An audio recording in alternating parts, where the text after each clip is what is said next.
बोल जयकारा बोल मेरे श्री गुरु महाराज की जय।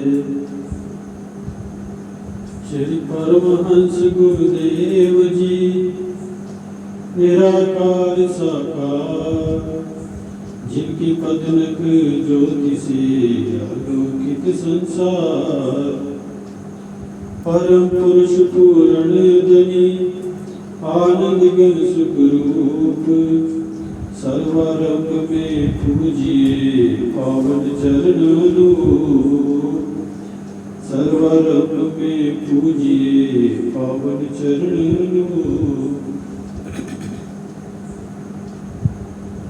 सतगुरु की महिमा अनंत किस विधि गाई जाए, अगम गोचर पार ब्रह्म संत रूप धरियाए, अगम गोचर पार ब्रह्म संत रूप धरियाए। सतगुरु सत्य रूप अविनाशी, मंगलकारी सहज सुख राशि, परमार्थ पथ के उन्नायक सदा हितैषी परम सहायक। चित गुरु चरणन दृढ़ करि राखो, प्रीत प्रसाद मधुर गति चाको, प्रीत का बंधन गुरु संग बांधो, पल पल गुरु से आशीष मांगो। ब्रह्म मुहूर्त नित उठ जाओ, गुरु चरणन का ध्यान लगाओ, श्री गुरु महिमा जो नित गाए, आत्म सुख को सहजे पाए।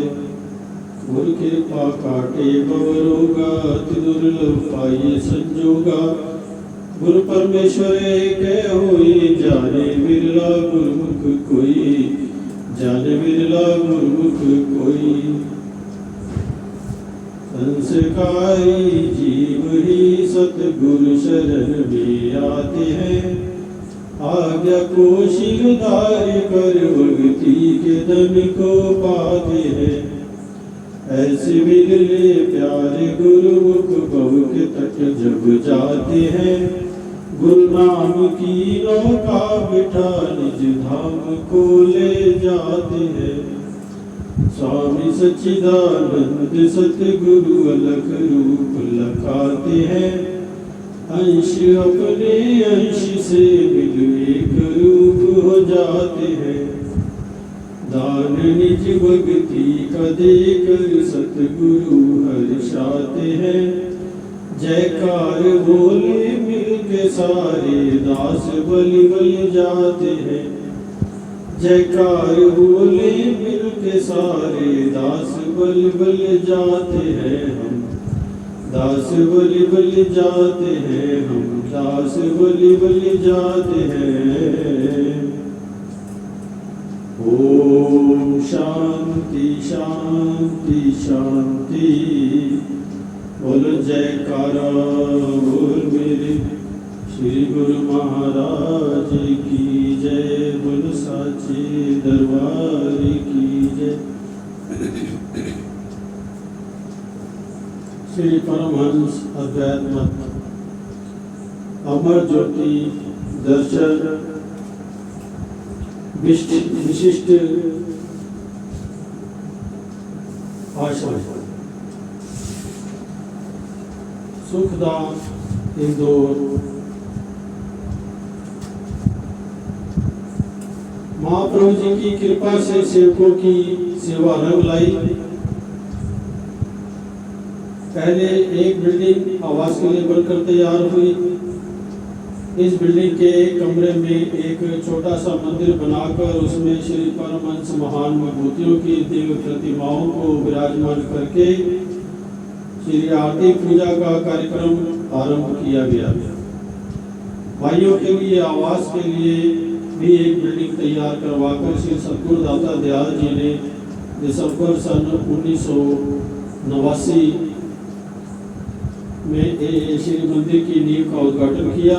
श्री मौज से यहाँ की देख रेख का सब कार्य महात्मा आदि त्यागानंद जी एवं भाई शीतल पुनीतानंद जी को सौंप दिया। सेवा के इस अनुपम दृश्य दिन रात सेवा में होश गंवाए हुए अनूठी खुशियों से सराबोर प्रेमियों के चेहरे श्री सद्गुरुदाता दयाल जी का अपार स्नेह और कृपा की बरसात इन सबको देखकर तो जैसे सभी देवी देवता भी मंत्रमुग्ध रह जाते। विश्वकर्मा भी श्री चरणों में चाकर बनने को आतुर रहता और अपने लिए सेवा की मांग करता, ताकि वह भी अलौकिक एवं दिव्य अति दिव्यतम खुशियों और लीलाओं का रसपान कर सके। श्री सद्गुरुदेव दाता दयाल जी महाराज जी ने श्री प्रयागराम से श्री अनंतपुर के मार्ग में अक्टूबर सन 1990 में सुखधाम इंदौर में कृपा फरमाई। कुछ प्रेमी गुरुमुखों को वहाँ सेवा के लिए साथ चलने की आज्ञा प्रदान की और उन्हें फरमाया कि हल्का व छोटा सा बिस्तर और जरूरत का सामान थोड़ा साथ रखें। वहाँ आवास के लिए स्थान पर्याप्त नहीं है। वहाँ पहुंचकर श्री प्रभु जी ने फरमाया कि केवल 8 दिनों में हम आपको एक बिल्डिंग तैयार करनी है। उस समय ना अधिक सर्दी थी और ना ही गर्मी। कुछ गुरुमुख श्री अनंतपुर से यहाँ पर सेवा के लिए पहुंचे हुए थे। आवास स्थान की कमी के कारण 15-20 गुरुमुखों के लिए टेंट की व्यवस्था की गई। ये श्री महाप्रभु जी की लीला थी अथवा कुदरत का एक अनोखा खेल, जिसने ये दर्शा दिया कि महाप्रभु जी को अपने सेवकों से कितना स्नेह और हित चिंता होती है। कुदरत चाहे उनकी सेवा में विघ्न डालने के लिए कितने ही यत्न करे, वह उन्हें एक पग भी पीछे नहीं हटा सकती। एक प्रथम दिन सेवा में संलग्न रहने के पश्चात रात्रि समय मौसम ने ऐसी भयानक करवट बदली मानो पर्वतीय क्षेत्र से बर्फीली हवा शीत लहर बनकर यहाँ पहुँच गई। गुरुमुख जन अपने हाथों को मसलते हुए परस्पर कहने लगे कि अभी थोड़ी देर में गर्माहट आ जाएगी और भजन पर बैठ गए। महाप्रभु जी को अपने कमरे में चैन कहाँ। आप अपने कक्ष से बाहर आ गए और टेंट के समीप पहुंचकर फरमाया, ये ठंड तुम्हारी परीक्षा लेने के लिए आ गई है, घबराओ नहीं। जैसे ही यह आई है वैसे ही चली भी जाएगी। उस टेंट में बैठे हुए सभी गुरुमुखों को पास की हाल कमरे में ले गए। वहां बिछी हुई ये सब दरियों को तय करवाकर गद्दे बनाकर और ऊपर कंबल की तरह डालकर आराम करने के लिए फरमाया। सबने श्री प्रभु जी के श्री चरणों में दंडवत प्रणाम करते हुए विनय कि भक्त वत्सल भगवान को अपने भक्तों का कितना ख्याल है। स्वयं सर्दी व अपने आराम की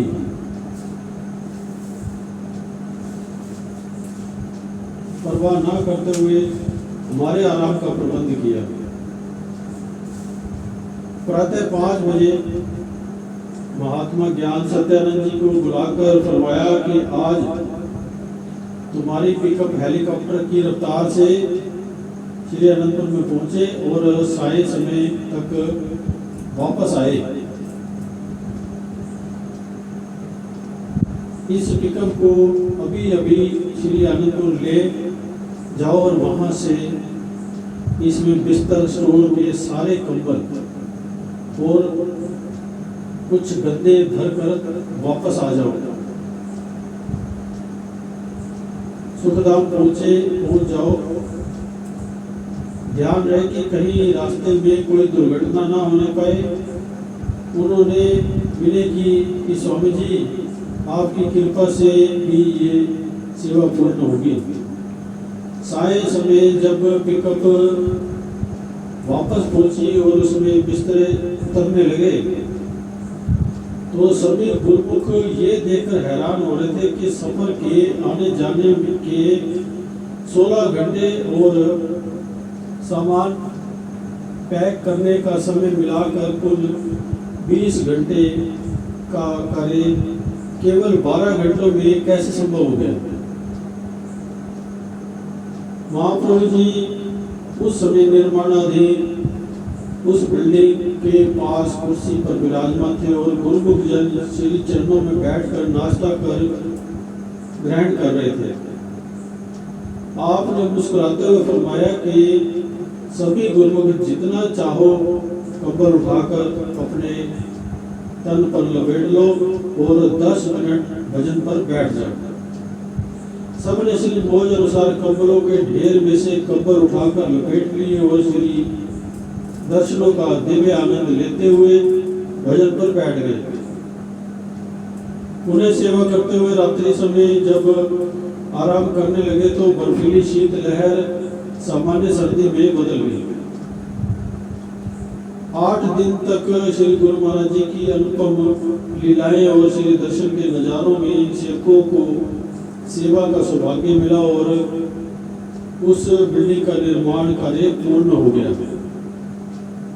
इस प्रकार सेवकों को सेवा के सच्चे धन से माला माल कर आपने श्री अनंतपुर में कृपा फरमाई।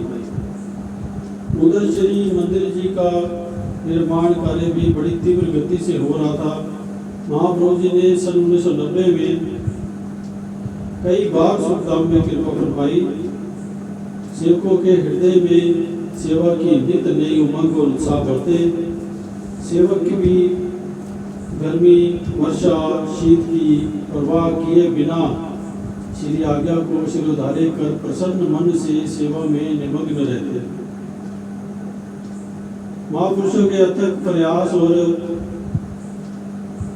सेवकों की सेवा के उल्लास से वह शुभ दिन भी आ गया जिस दिन श्री मंदिर जी का निर्माण कार्य पूर्ण हो गया। अब प्रेमियों को था इंतजार इसके भव्य शुभ मुहूर्त का। 3 मई सन 1991 को प्रातः 10:30 बजे लगभग शुभ मुहूर्त की शुभ घड़ी भी आ गई जब श्री सतगुरुदेव महाराज जी ने निज कर कमलों से दिव्य सिंहासन पर श्री परमहंसों की पावन प्रतिभाओं को विराजमान किया। हार पीताम्बर पहनाए, शुभ्र बाल पर केसर का तिलक लगाया। श्री परमहंसों की ये अनुपम झांकी सबके हृदयों को बरबस ही अपनी ओर आकर्षित कर रही थी। श्री आरती पूजा का कार्यक्रम पूरा हुआ। गुरुमुखों ने गुरु महिमा के भजन गाए। इस अमृत वेला में महाप्रभु जी ने अपनी अमृतमय वाणी में फरमाया, संसार में माता पिता अपने बच्चे का हित करते व चाहते हैं, उसके लिए कई साधन भी जुटाते हैं। उनका हित प्यार साधन शरीर तक ही सीमित होते हैं, वे इससे अधिक नहीं सोच सकते। सत्पुरुष भी सदा सेवकों का भला करते हैं, उनके लिए लोक परलोक के साधन बना देते हैं ताकि जीव आगे असली पूंजी एकत्र करके ले जाए। महापुरुष जीवों के हित के लिए यहाँ उन्हें सच्चा सुख प्रदान करने के लिए रचना रचाते हैं। स्थान स्थान पर सत्संग आश्रम बनवाए, सेवा का सिलसिला चलाया ताकि वहाँ रहने वाले गुरुमुखों को दायमी सुख मिल सके। गुरुमुखों का कितना सौभाग्य है कि आज यहाँ श्री मंदिर जी का भव्य निर्माण करके श्री परमहंसों की दिव्य प्रतिमाएं विराजमान की गई हैं। सब गुरुमुख इनका ध्यान करके इन्हें अपने मन मंदिर में बसा करके सच्चे सुख और शांति को प्राप्त कर सकते हैं। आप यहाँ बैठे हैं, जो यहाँ पहुँच सकते हैं, जिन्हें ये स्थान नजदीक है, वे अंतरीव इच्छा को पूर्ण कर भक्ति के साधन प्राप्त कर जीवन सफल बना सकते हैं। यही चीज सत्पुरुषों की सेवकों को बख्शिश करते हैं। यही अदायमी वस्तु लोक परलोक में सभी साथी है। ऐसी बख्शिश संसार में कोई नहीं कर सकता। सत्पुरुष ही दुर्धाम से पैगाम लेकर आते हैं। जिन जीवों की जन्म जन्मांतरों की मांग होती है कि जीव आत्मा का भली भांति कल्याण कर सके, तो कुदरत की तरफ से सत्पुरुष ऐसा संयोग बना देते हैं, रचना रचा देते हैं। गुरुमुखों की ये खुशकिस्मती है कि घोर कलयुग में मनुष्य जन्म की प्राप्ति के बाद आत्मिक कल्याण के साधन मिल गए। जब प्रेमियों को सब साधन मिल गए हैं तो उनका ये फर्ज हो जाता है कि ज़्यादा से ज़्यादा वक्त देकर अपने मन और सुरती को इन साधनों की ओर लगाए। सही मायने में जीवन की सफलता भी इसी में ही है। प्रेमियों की प्रसन्नता का कोई पारावार न था। आज उन्हें आत्मा की सच्ची निधि जो प्राप्त हो गई थी, सबने अपने दामन को भक्ति धन से भरपूर पाया। उसी दिन ही आपने इस आश्रम का शुभ नाम सुख धाम फरमाया, जहाँ आठों याम सुख ही सुख की प्रभात रहती है।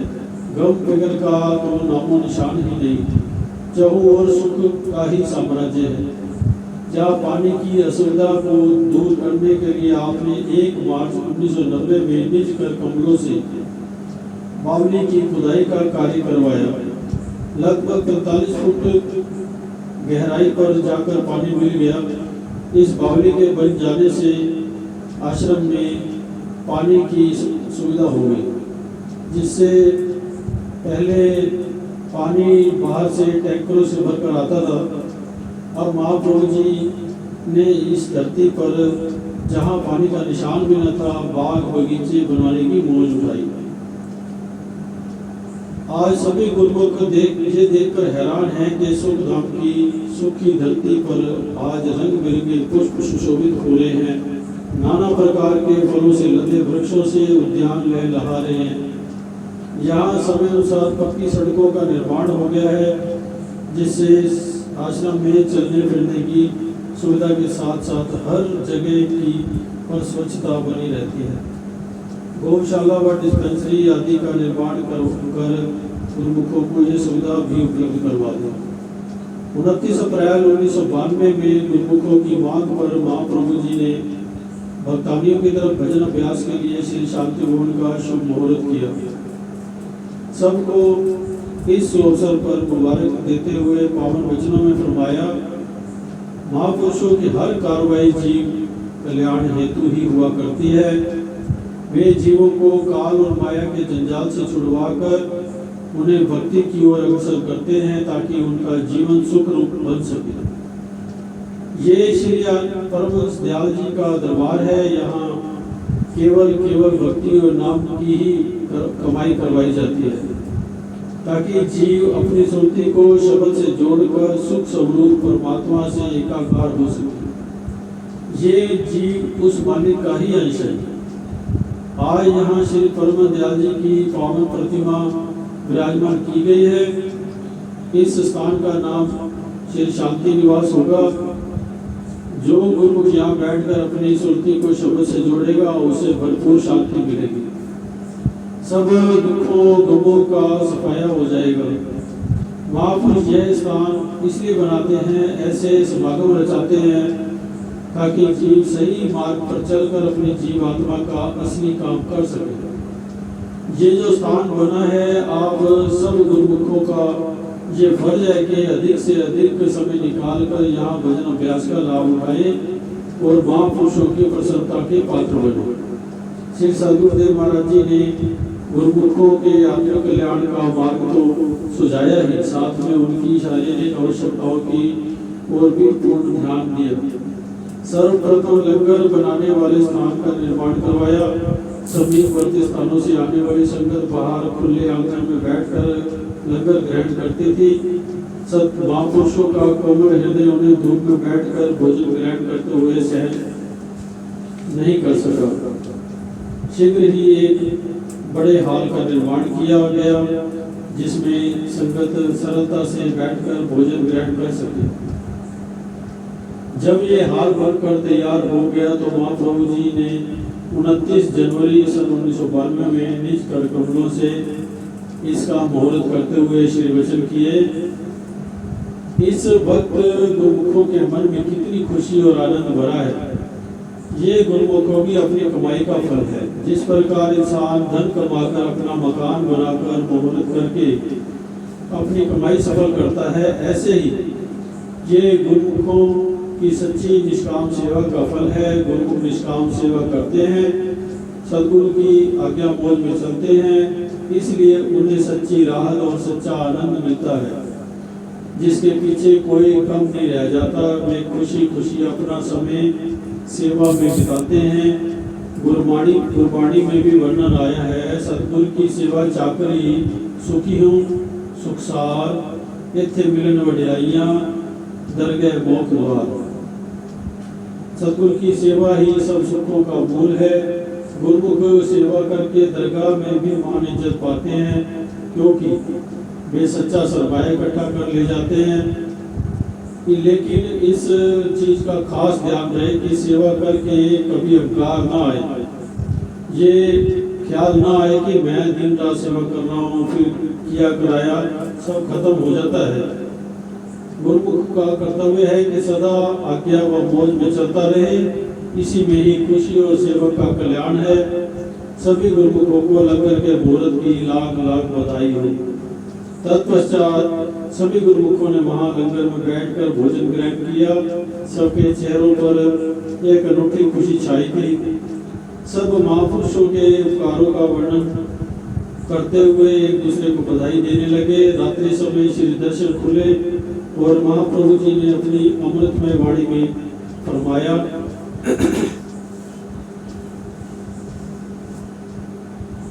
संसार में ऐसा कोई मनुष्य नहीं होगा जो दुखी जीवन व्यतीत करना चाहता है। हर इंसान खुशी का तलबगार है, पर खुशी किसमें है ये समझ सबको नहीं होती। आप जैसे गुरुमुख जिन्हें महापुरुषों की संगत मिल गई है, वे सही मायनों में सुखपूर्वक जिंदगी व्यतीत करते हैं। ये महापुरुषों का तजर्बा है कि जो अपने जीवन को सत्पुरुषों के हवाले कर देता है, वह भक्ति का अनमोल धन पा लेता है। सत्संगत में आ जाने से इंसान खुशियों से सरशार रहता है। इसके कई जन्मों के अशुभ कर्म समाप्त हो जाते हैं।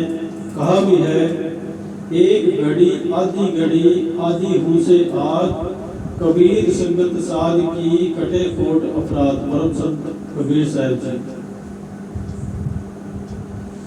महापुरुषों की पल भर की संगति जीव की काया पलट देती है। आप गुरुमुखों के कितने ऊंचे भाग्य हैं जो आपको सत्पुरुषों की संगत सोबत मिली हुई है, चरण शरण मिली हुई है। आप सबका ये फर्ज हो जाता है कि भक्ति के पांचों नियम की पालना करते हुए अपना ये लोक भी सवारे और परलोक भी सुहेला बना ले। अमृतमय वचनों की अमृत दात को पाकर सच्ची खुशी को प्राप्त करने का रहस्य जानकर सब प्रेमी जन करते हो गए। इस प्रकार इस आश्रम का निर्माण करके श्री सतगुरुदेव महाराज जी ने न केवल श्री प्रयागराज माने जाने वाले गुरुमुखों को मार्ग में ठहरने की सुविधा प्रदान की, अपितु इंदौर, उज्जैन, देवास, खंडवा, बुरहानपुर, रतलाम, मंदसौर व आसपास के क्षेत्रों में रहने वाली समस्त संगत जब श्री प्रभु जी यहाँ कृपा फरमाते, पावन श्री दर्शनों और प्रवचनों की अनूठी दात को पाकर अपने भाग्य मनाती रहेगी। निज दाम येवला। श्री 108 श्री सतगुरुदेव जी महाराज जी श्री चतुर्थ पातशाह जी ने सन 1969 में मनमाड़ में स्थित जेवला में एक स्थान को परमार्थिक दृष्टिकोण से उपयुक्त जानकर खरीद करवाया। श्री आनंदपुर से श्री प्रयागराज और श्री प्रयागराज से श्री अनंतपुर के मार्ग में गुरुमुख प्रेमी जो बस द्वारा यात्रा करते हैं, उन्हें रात्रि समय किसी अन्य स्थान को ढूंढना ना पड़े और ना ही किसी असुविधा का सामना करना पड़े। इसकी देखरेख के लिए महात्मा विचार गोपालानंद जी को यहाँ का सेवा कार्य सौंपा। एक कमरा और एक बरामदा बनवाया। शेष क्षेत्र निर्माणाधीन था। श्री 108 श्री परमहंस दाता दयाल जी श्री पंचम पातशाह जी ने सन 1971 में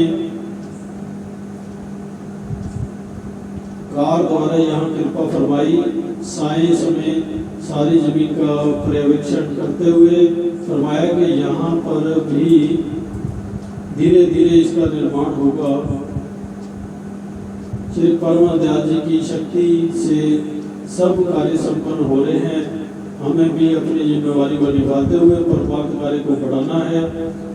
जिस ओर दृष्टि डालते उस भूमि का कण कण यही विनय सुनाता है, प्रभु अपनी श्री चरण रज से कृतार्थ करते रहना।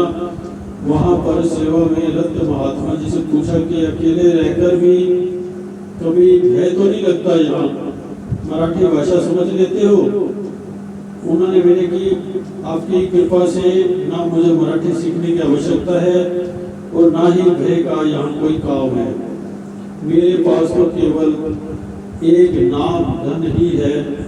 यदि कोई यहाँ कुछ लूटने भी आएगा तो उसे यही कहूँगा, मेरे पास तो केवल नाम की पूंजी है, तो जितनी चाहे ले जा सकता है। सचमुच ही 5-7 मराठी कुछ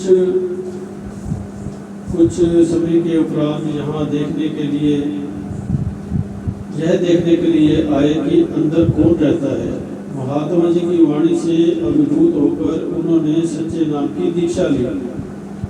आपने इस आश्रम का निर्माण कार्य आरंभ करवा दिया।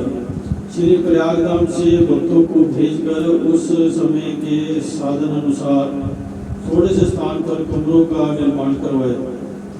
एक कमरे में श्री परमहंस महान विभूतियों को विराजमान किया ताकि यहाँ पर पहुंचकर गुरुमुख अपने नियम को पूरा कर सके। इसके पश्चात जब आप ट्रेन द्वारा यात्रा करने लगे तब कभी कभी मनमाड़ स्टेशन पर उतरकर आश्रम में विराजमान होते। दीप शिखा के जलने पर पतंगे स्वयं भागे चले आते हैं। सूर्य उदय होते ही सृष्टि में चेतना का संचार हो जाता है। आपके अलौकिक तेज से यहाँ भी मराठी जिज्ञासु आश्रम पर आने लगे। येवला, मनमाड़, बिंचूर, लसलगांव, मालेगांव, जलगांव, देश माने, गगरसूर, गोल्टेबाजी, कोपरगांव, पारेगांव, सोनेवाड़ी, सावखाड़ी, ठाणगांव, पिपरी, नांदूर, अंगणगांव, सायगांव, नागड़े आदि अनेक गांव से गुरुमुख संगतें यहाँ आकर श्री दर्शन सत्संग से लाभ लाकर जीवन धन्य बनाने लगी। इस क्षेत्र में सत्संग का प्रचार अत्यधिक बढ़ जाने से संगतों की वृद्धि होती चली गई।